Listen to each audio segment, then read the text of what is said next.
আজ পর্যন্ত কোনোদিন মুসলমানদের উৎসব শবে বরাত একটা হিন্দু মসজিদে দেখার জন্য আসলো না, মুসলমানদের উৎসব শবে কদর একটা হিন্দু কোনোদিন চাওয়ার জন্য আসলো না, মুসলমানদের উৎসব রমজান মাসের রোজা একটা হিন্দু কোনোদিন তোমার সাথে সমাজ করার জন্য রাখলো না, একটা হিন্দু কোনোদিন তোমার ঈদের নামাজে আসলো না, একটা হিন্দু কোনোদিন তোমার সাথে জুমার নামাজে অংশগ্রহণ করলো না, তোমাকে দেখার জন্য পর্যন্ত আসলো না। তার কারণ হলো হিন্দুরা মনে করে এটা মুসলমানের উৎসব, আর তুমি মুসলমান হইয়া হিন্দুর দুর্গা পূজায় কিভাবে গেলা? আরে তোমার কি হয়ে গেল? তোমার কি লজ্জা শরম তুমি ধুয়ে ফেলে দিয়েছো? তোমার কি কোনো লজ্জা শরমও নাই? তোমার কি কোনো লজ্জা শরমও নাই? আবার কি সুন্দর বলতেছ, ধর্ম যার যার উৎসব সবার।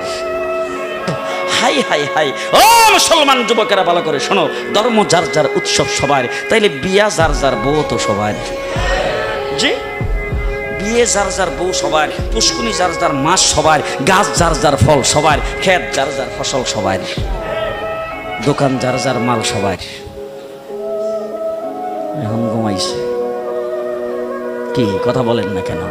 তাহলে আমার দোকানের মাল যদি আমার হয়, আমার ক্ষেতের ফসল যদি আমার হয়, আমার গাছের ফল যদি আমার হয়, আমার গাছের নারিকেল যদি আমার হয়, আমি বিয়ে করলে বউ যদি আমার হয়, মুসলমান আমার পুষ্কুনির মাছ যদি আমার হয়, তাইলে ধর্ম যার উৎসব তার।